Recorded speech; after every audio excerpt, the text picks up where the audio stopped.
I will take it further. Let me put it to you very clearly. The timeline of this took place between the mid-'60s and the mid-1980s. That's when we had, and I've just double-checked the figures today, 75% of all of the cases are post-pubescent. In other words, 80% of the victims were male, 100% of the victimizers were obviously male, namely the priest, and 75%, 3 out of every 4, were post-pubescent, meaning it was homosexuals. Well, when did the homosexuals come diving into the Catholic Church and take over many of the urban seminaries? In the 1970s. It was the liberals who kept suggesting that we drop our guard, we bring people in, we be more tolerant, we can't be homophobic and whatnot, and if you do have a problem with the guy, what you do is you give him therapy. Really, as a conservative, I would have thrown the book at him. So isn't it interesting? The liberals brought the gays into the church. The liberals told us the right remedy was therapy. And the liberals are now saying to the Catholic Church, why did you give them therapy?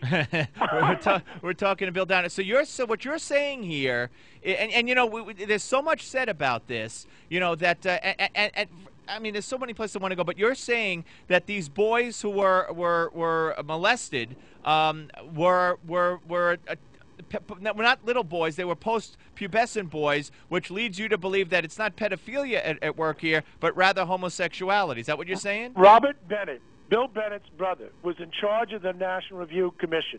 And the data comes from the John Jay College of Criminal Justice, not exactly an arm of the Catholic Church. This is not a matter of Bill Donohue's opinion. What they found when they did the massive study of priests in this problem from 1950 to 2002 was that 81% of the victims were male and that 75% of them were post-pubescent. The word in the English language for that, people, is called homosexuality. As I have pointed out many times, homosexuality does not cause predatory behavior, and most gay priests are not molesters. However, most of the molesters have been gay. Let me give you a quick analogy. I'm Irish. Everybody who has any brains knows that my group, the Irish, have a problem when it comes to the drink, okay? How do we know that? Look at the rates of alcoholism.